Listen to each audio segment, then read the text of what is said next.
In today's busy world, most of us live disconnected from the land and the lessons it holds, until climate change forces us to pay attention. Dr. Nancy Stevens, our guest in this episode of the Climate Conversation, is a scholar and mental health expert of European and Mohawk ancestry. From the Yukon's thawing permafrost to urban Indigenous communities adapting to climate change impacts, our conversation highlights the fact that climate change is a direct consequence of our colonial history. But Indigenous teachings of reciprocity and respect can help reshape our collective response to environmental crises. After all, we are all in this together, and a renewed focus on community, relationships, and connection is so important, especially when global politics and the state of the world can be paralyzing. My takeaway from this episode: we can listen, learn, and act from a place of genuine care for our shared home.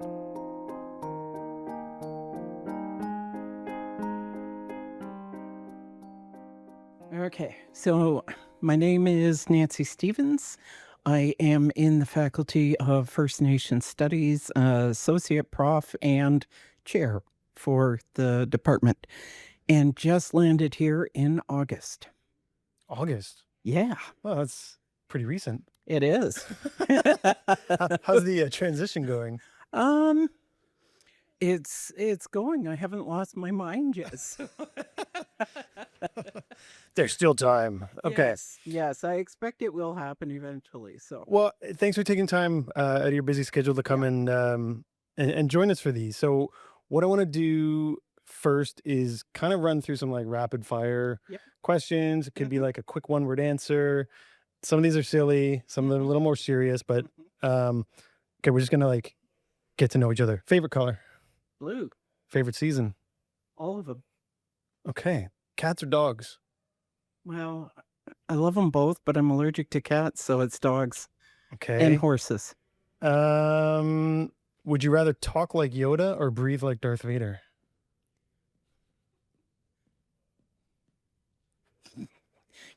Can I You can do pass. it? You can Yeah, I'm gonna.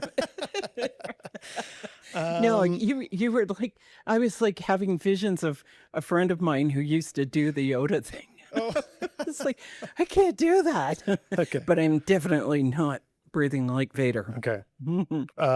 Window seat or aisle seat? I'll. Are you more likely to get a parking ticket or a speeding ticket? I've got good radar. Okay.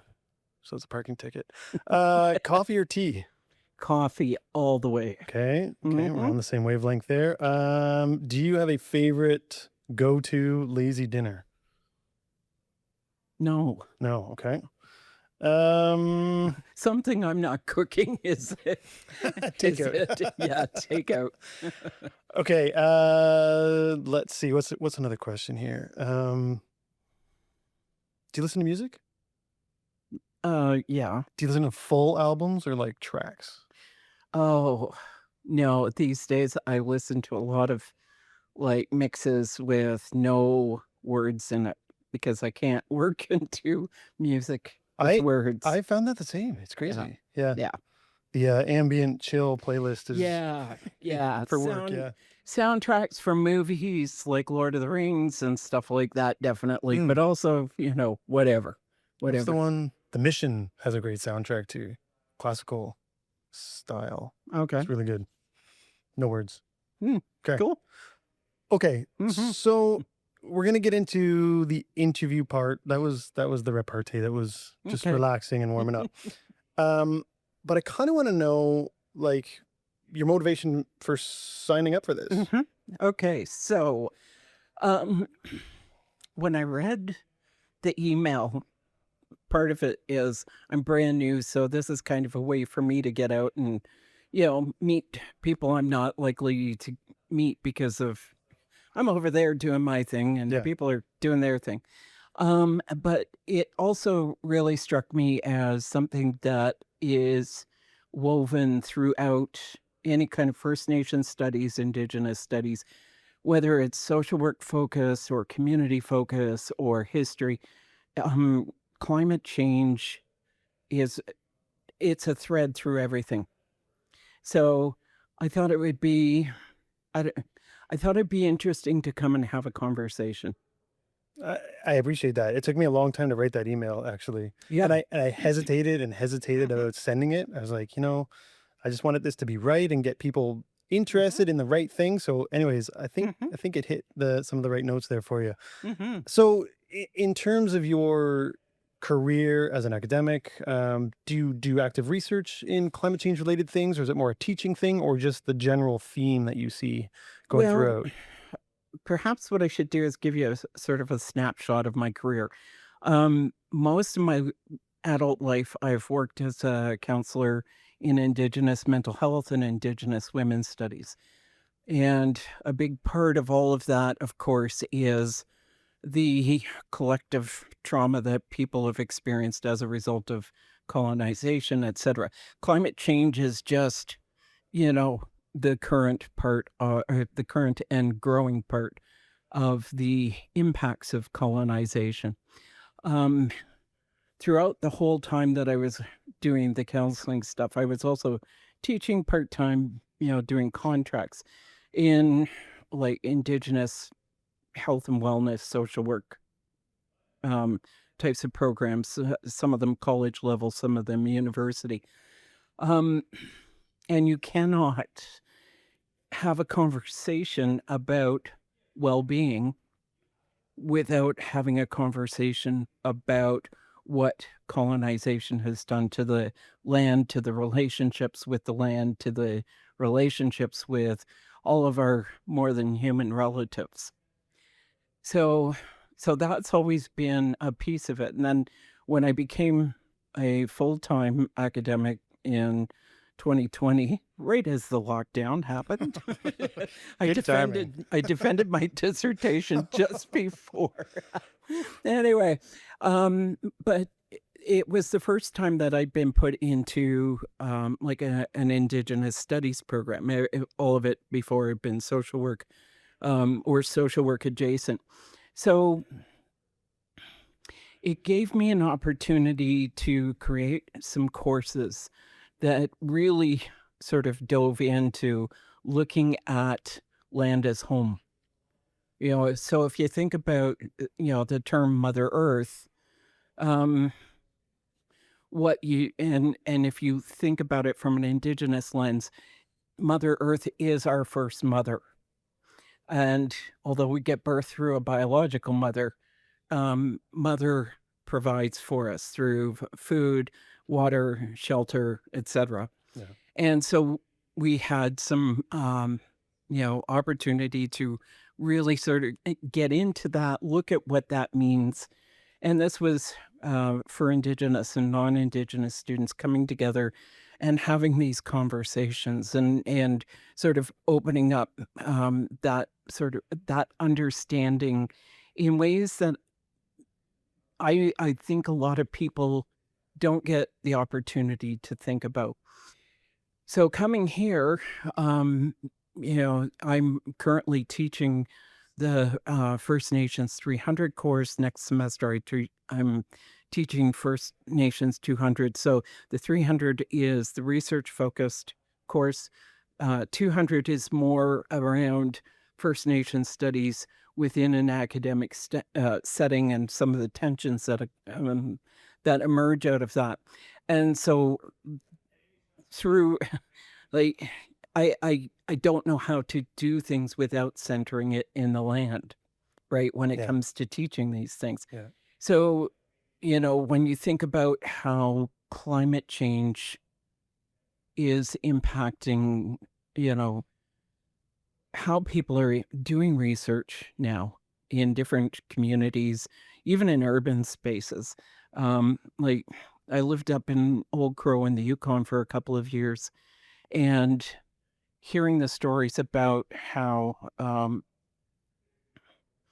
the permafrost is melting. They had a massive, massive lake. I think it was Lake Thelma, just disappear. Huh. And it was an area where they had historically had a huge amount of muskrat trapping. And for that lake to just vanish was so profoundly uh, impactful on that community.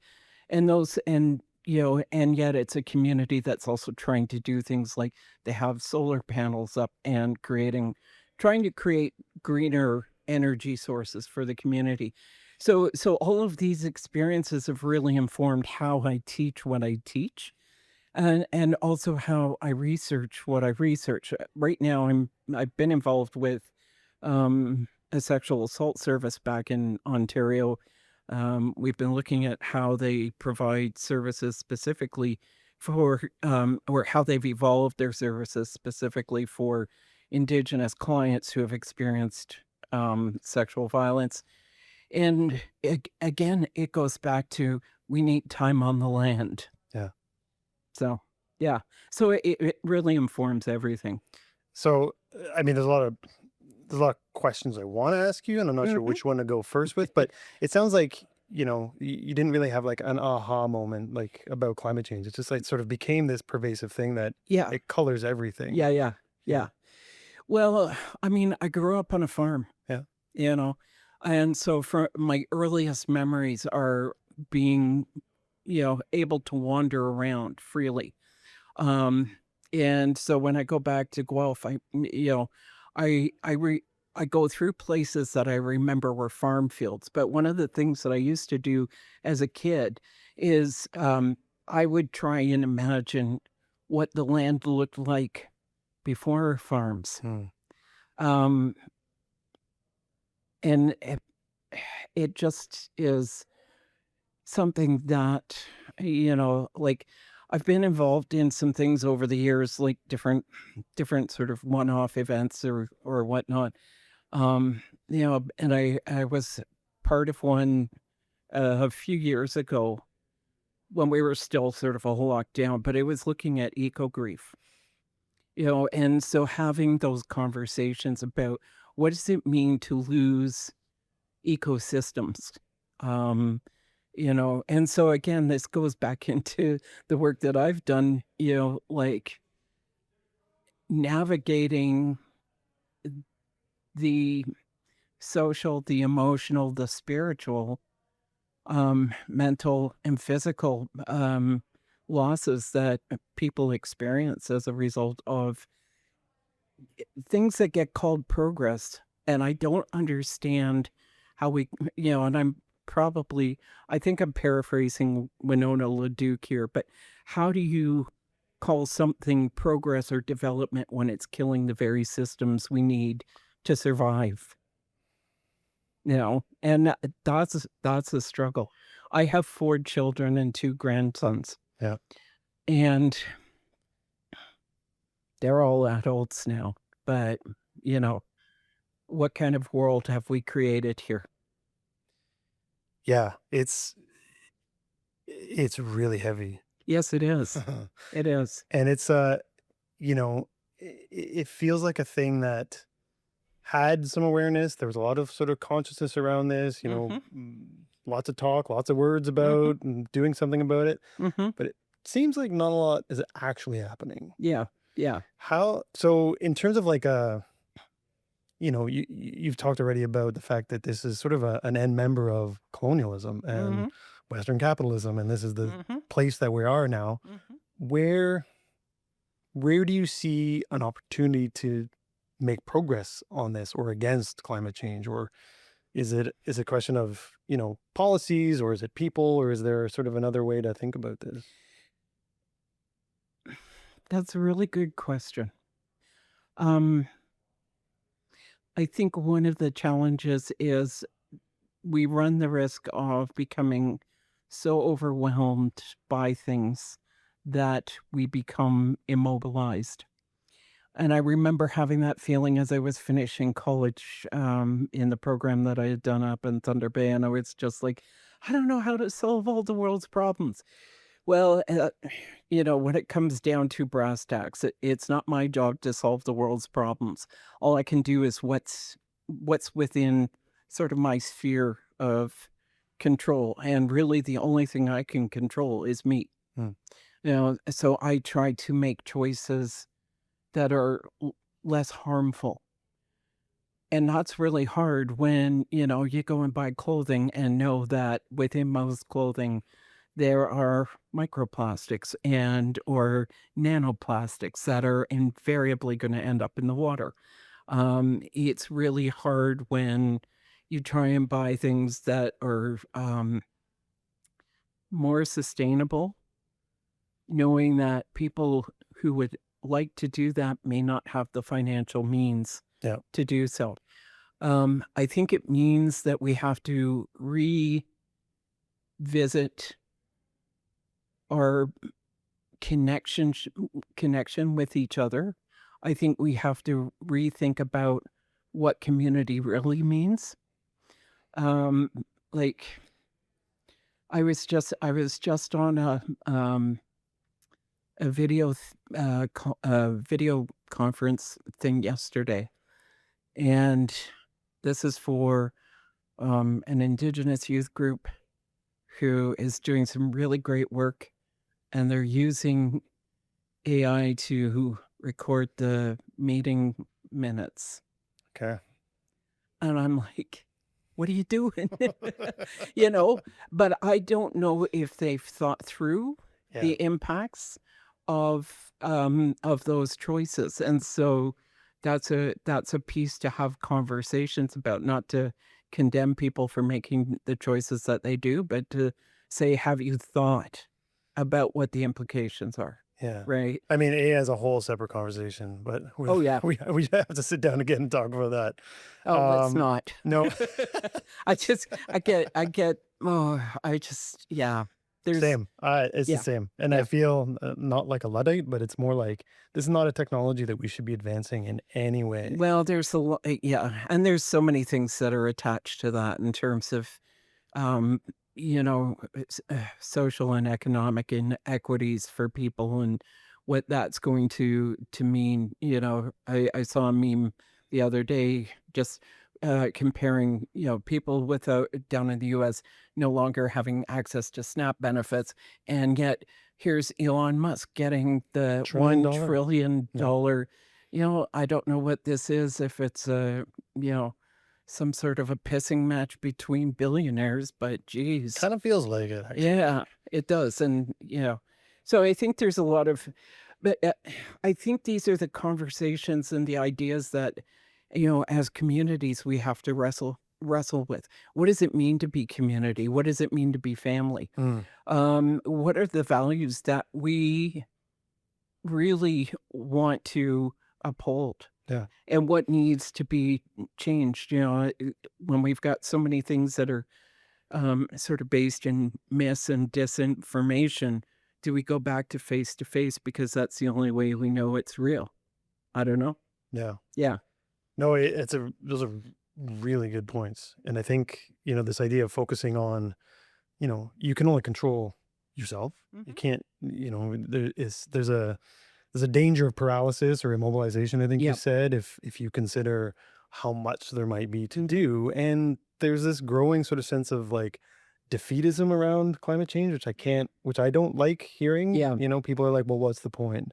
Right? Well, there is a point, and the point is community and relationships and getting back to some of these basics about how, we are a consequence, or we're a product Yep. of this landscape where we are. Yeah. So getting back out to nature is some way to sort of reconnect with that stuff. Yeah. Yeah. Totally. Yeah. Okay. Well, and I mean, you're probably aware, but extractive industries, for example, there's a really strong parallel between the actions and the values upheld by extractive industry as an action, as well as a sort of a commodity ultimately, and the way that society views women. So going back to the idea of mother, do you rape your mother? Yeah. And in some cases, the answer is yes. Like if you look at how colonialism has impacted various nations, like the Congo, and the experiences people have had there, you end up with warlords who really have been so traumatized, they no longer can feel anything. Yeah. So how do you bring people back into being human and bring humans back into the context of the whole ecosystem. Um, we're a part of nature, not apart from nature, and yet we've forgotten that. So this is a good chance. I want to circle back to one of the things you said. You spent Mhm, time up in Old Crow in the Yukon, mhm, and one of the things I've always sort of thought about with respect to climate change is how, you know, I think more vulnerable populations mhm, get it. mhm. They're very aware of it, Oh, yeah. but when you sort of come back out to, urban societies, or, Mhm. people are more immune to those Yep, consequences until something yep, happens, right? yep, Until you get the wildfire that takes out half of Fort McMurray, yep, or yep. until like a big event sort of wakes people up. Mhm. But it still feels like it's not enough. Like there's no, so Yeah. people just sort of get back into their routines and that's it. Mhm. So how, is that something you've seen? Like the vulnerability Yeah, is something that comes across, like in terms of climate change? definitely. Um, before I moved out to BC this year, in fact, I was seeing articles in Ontario where they were talking about Muskoka, which is a huge cottage country area, big, big dollars there, um, as being at high risk now for forest fire. Mm, I don't think it's going to,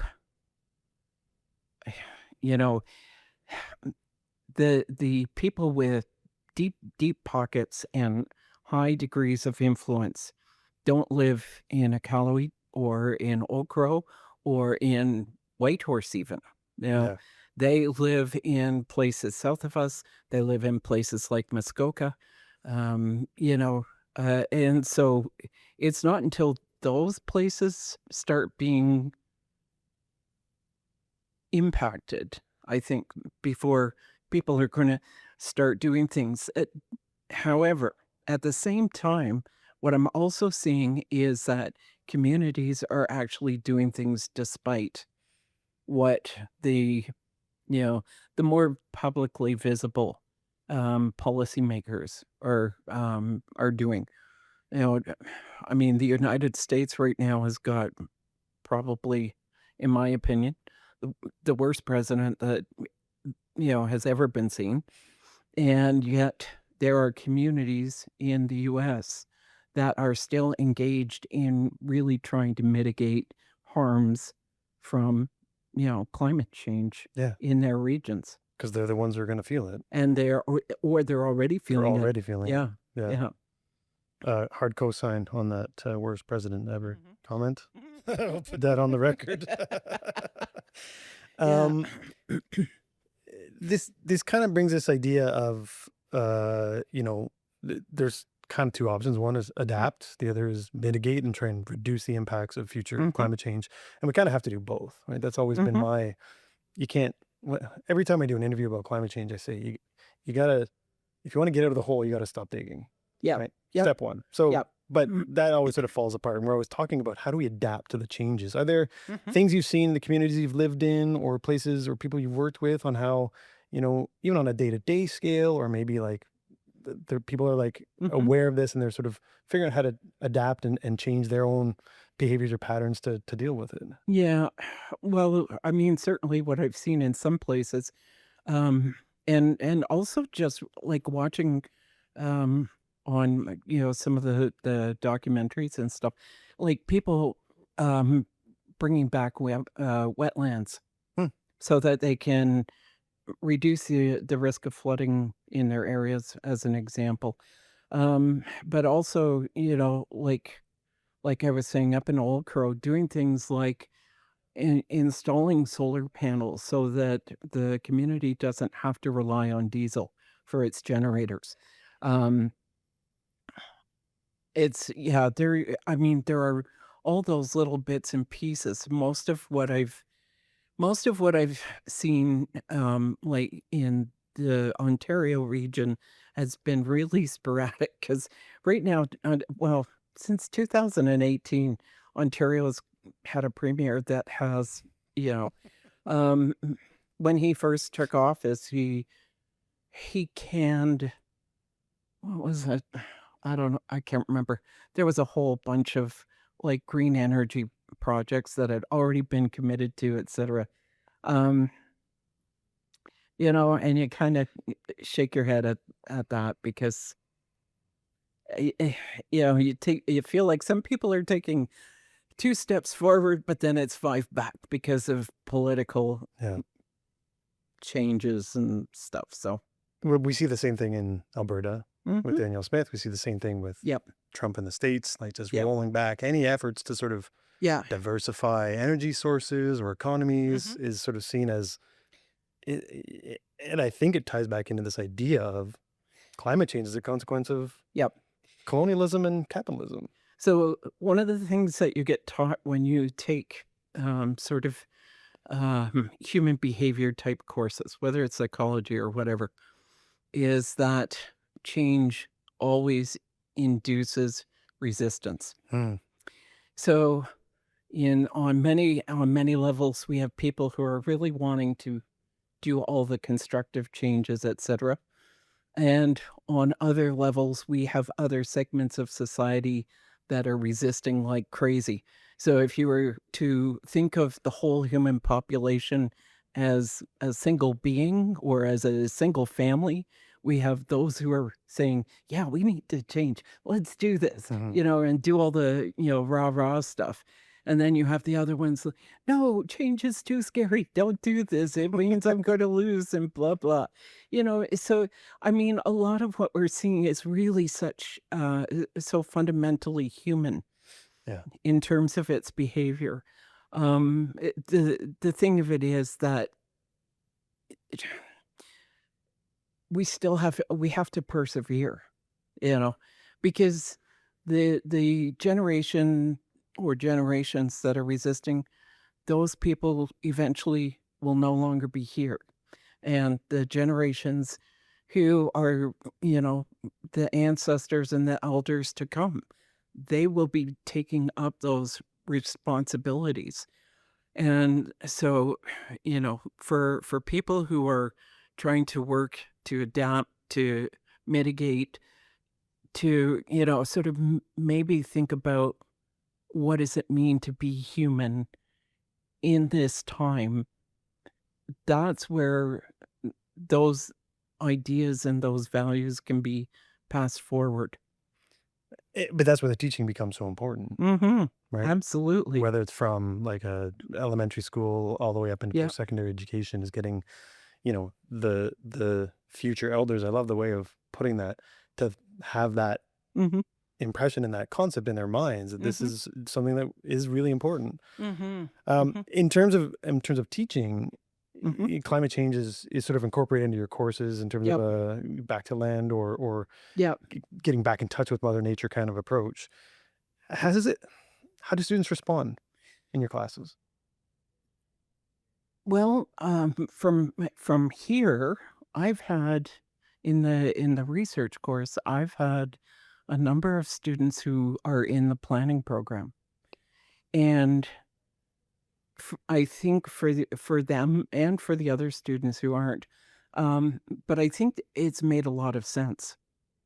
Um, when I've taught similar courses elsewhere, um, I think for some it isn't a surprise. For others, it's the first time to think about an idea. Mm. Yeah, and to start making connections that they hadn't previously.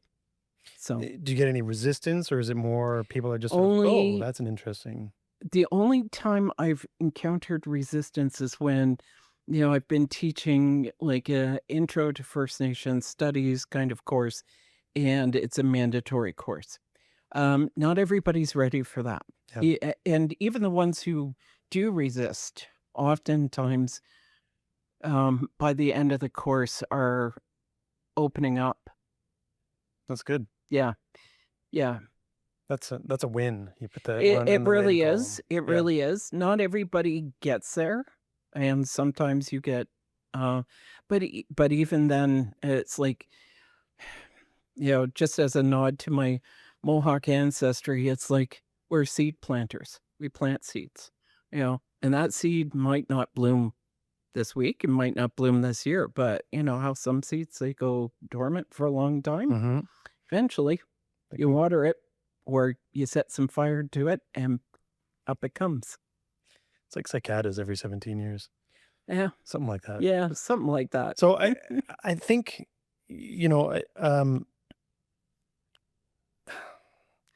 I mean, there's lots of ways that I think Mhm.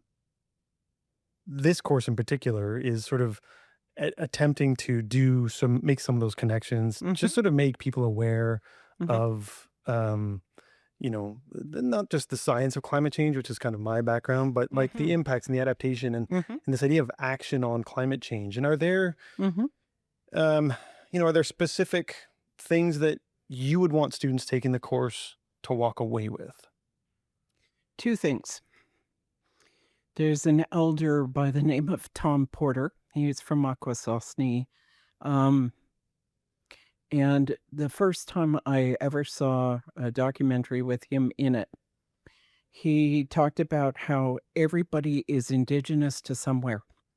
Some of us, and this is my, sort of thought on this, some of us are indigenous to many places, but we all have roots in the earth, in this mother that we call home. So what does that mean? Yeah. And so I think everybody needs to wrestle with that. The other thing that I would want people to walk away with from this is an understanding that our relationship with Mother Earth, with the environment, however you want to term it, is something that we need to bring back to being something sacred. And I say that not in a religious sense, Hmm. but in the sense of we are connected to this thing that is bigger than us.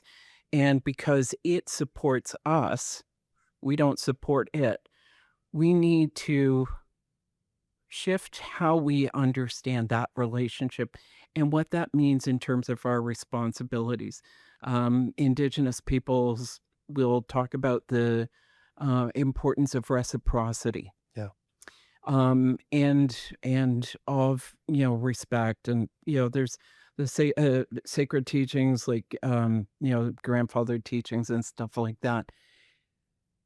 It's really about helping us as humans because we're the youngest of all our relatives learn how to listen to our elder siblings, the plants, the rocks, the animals, and to be able to live our lives with integrity and, you know, with care for each other and for all of the earth.